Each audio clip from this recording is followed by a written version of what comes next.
Results నిజంగా చెప్పాలనంటే make or break ఒక regional పవర్కి, ప్రాంతీయ పార్టీలకు అండ్ జాతీయవాద పార్టీలకు ఒక పెద్ద క్వశ్చన్ మార్క్ అయింది. ఎస్పెషల్లీ బెంగాల్ అయితే షూట్ ఎట్ సైట్ ఆర్డర్స్ ఇచ్చేసారు.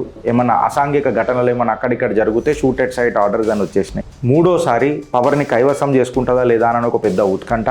వెస్ట్ బెంగాల్లో ఏం జరుగుతుందని ఒక ఉత్కంఠ.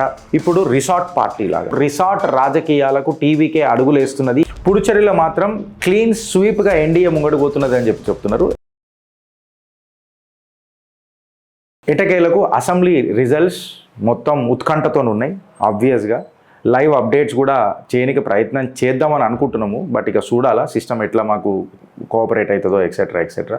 మే 4th చాలా కీలకమైన రోజు. తమిళనాడు, అస్సాం, కేరళ, పుదుచేరి అండ్ వెస్ట్ బెంగాల్ ఒక హై వోల్టేజ్ క్యాంపెయిన్ ఏదైతున్నదో దానికి తెర ఇక ముగియనున్నది. కంప్లీట్గా సిల్వర్ స్క్రీన్ మీదకి రిజల్ట్స్ వస్తాయి.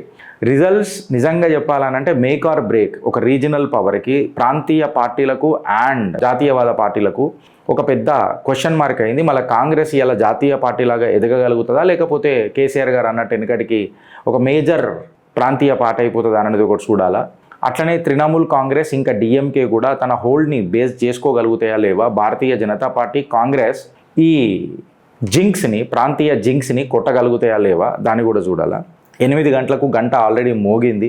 టీఎంసీ ఆల్రెడీ 106లలో ఉన్నది. ఇప్పుడు నేను చూస్తున్నప్పటికీ భారతీయ జనతా పార్టీ 100లలో ముంగటికి పోతున్నది. తృణమూల్ కాంగ్రెస్ మళ్ళీ ఏ రకంగా దీన్ని తీసుకుంటుందో, పోస్టల్ బ్యాలెట్ ఇప్పిరు కాదు ఇక ఆల్రెడీ జట్కా స్టార్ట్ అయిపోయిందని చెప్పి మాట్లాడతారా లేదో కూడా నాకు పెద్దగా తెలియదు. ఆల్మోస్ట్ కంప్లీట్గా ఎస్పెషల్లీ బెంగాల్ అయితే షూట్ ఎట్ సైట్ ఆర్డర్స్ ఇచ్చేసారు. ఏమన్నా అసాంఘిక ఘటనలు ఏమన్నా అక్కడిక్కడ జరిగితే షూట్ ఎట్ సైట్ ఆర్డర్స్ అని వచ్చేసినాయి. సో పోస్టల్ బ్యాలెట్స్ ఓపెన్ చేసిన తర్వాత ఉత్కంఠ. 2 AM అయినా 3 AM అయినా ఎక్కడెక్కడనైతే 1000 ఓట్ల కంటే తక్కువ మనం ఓడిపోయినామో అక్కడ కంప్లీట్గా మనం రీకౌంటింగ్కి పోవాలా. టిఫిన్లు కూడా మీరు ఇంటికైనా తెచ్చుకోండి, ఎక్స్పెక్ట్ చేయకుండ్రి వాళ్ళు తెచ్చిస్తారు వీళ్ళు తెచ్చిస్తారని. ఇలా ఒక రోజు కడుపు మార్చుకున్నా మనం మాత్రం మనకి ఇదొక మేక్ ఆర్ బ్రేక్ ఎలక్షన్ అన్నట్టు తృణమూల్ కాంగ్రెస్ చీఫ్ మమతా బెనర్జీ గారు కూడా మాట్లాడినారు. మళ్ళీ భారతీయ జనతా పార్టీ స్ట్రేట్ టర్మ్గా అస్సాంలో మూడోసారి పవర్ని కైవసం చేసుకుంటుందా లేదా అని ఒక పెద్ద ఉత్కంఠ. వెస్ట్ బెంగాల్లో ఏం జరుగుతుందని ఒక ఉత్కంఠ. మోస్ట్ ప్రొజెక్షన్స్ ఏమని చెప్తున్నాయనంటే వెస్ట్ బెంగాల్లో ఎడ్జ్ ఉన్నదని చెప్తున్నారు ఎగ్జిట్ పోల్స్. కొన్ని ఎగ్జిట్ పోల్స్ టీఎంసీకి ఇచ్చారు, కొన్ని ఎగ్జిట్ పోల్స్ అయితే క్లీన్ స్వీప్ భారతీయ జనతా పార్టీకి అని చెప్పారు. But let us wait. ఇవాళ ఒక ఆఫ్టర్నూన్ 1 o'clock 2 o'clock వరకు నాకు తెలిసి మొత్తం నిజంగా చెప్పాలంటే పిక్చర్ జబర్దస్త్ మనకు తెలిసిపోతుంది. దాని తర్వాత ఇవాళ మళ్ళా డిఎంకే తమిళనాడులో డిఎంకే మళ్ళీ ఒకసారి పార్టీ ఏమంటారు పవర్లకు రిటర్న్ అయ్యే ఛాన్స్ ఉంది అని చెప్పి చాలామంది నిపుణులు మాట్లాడుతున్నారు. ఇక్కడ అర్థం చేసుకోవాల్సిన ఒక విషయం ఏంటంటే ఇప్పుడు రిసార్ట్ పార్టీ లాగా, అంటే ఎమ్మెల్యేలు అందరు రిసార్ట్లో తీసుకొని పెడతాం కదా, ఆ రిసార్ట్లో పెట్టే పార్టీ లాగా టీవీకే విజయ్ పార్టీ ఉంది కదా, రీసెంట్గా పెట్టిన విజయ్ గారి పార్టీ. ఆ విజయ్ గారి పార్టీ చాలా కీలక పాత్ర పోషించేటట్టున్నది. స్వింగ్ అయిపోయినా కానీ మనం మూడ్ స్వింగ్ తమిళనాడులో మీరు చూడాల్సిన ఇప్పటిదాకా 2 పార్టీలకు అన్నా డిఎంకేకే ప్రజలు మద్దతు తెలుపుతూ వచ్చిండ్రు. ఈసారి ఖచ్చితంగా టీవీకే కూడా ఉంటుంది. సో రిసార్ట్ రాజకీయాలకు టీవీకే అడుగులేస్తున్నది. ఎమ్మెల్యేలు కంప్లీట్గా పోతున్నారు అని చెప్పి చెప్తున్నారు. ఇది కూడా ఒక థాట్ ప్రాసెస్ నడుస్తున్నది. సో ఇదొకటి నడుస్తున్నది. ఇంకొకటి మన ఇదేమంటారనంటే ఎక్స్ ఫ్యాక్టర్ కాబోతున్నాడు టీవీకే అని చెప్పి చెప్తారు. ఏదేమైపోయినా నిజంగా చెప్పాలనంటే ఒక ఉత్కంఠ మాత్రం ఖచ్చితంగా ఉన్నది. మనకే ఇంత ఉన్నది అని అంటే ఇక పోటీ చేసిన నాయకులకు ఎట్లుంటుందో ఒకసారి మీరు అందరూ పెట్టుకోండి.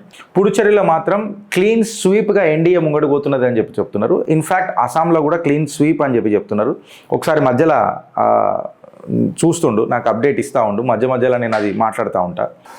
క్లీన్ స్వీప్ అవుతుంది అని చెప్పి చెప్తున్నారు.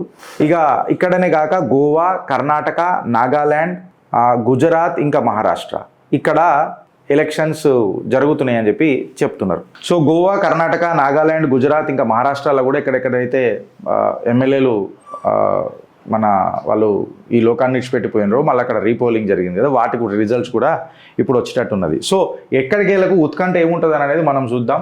అయినంత మటుకు నేను లైవ్ నడపడానికి ప్రయత్నం చేస్తా. మేబీ అరౌండ్ సమ్ 11 o'clock నుంచి తీసుకుందాం. ఇప్పుడు నుంచి తీసుకొని మనం పెద్దగా మాట్లాడేది అక్కడ ఏముండదు. ఫ్యాక్ట్గా చెప్పాలంటే 11-12 నుంచి ఒక పిక్చర్ మంచిగా వస్తుంది. చూద్దాం ఉత్కంఠ ఏముండదు. భారత్ మాతాకి జై.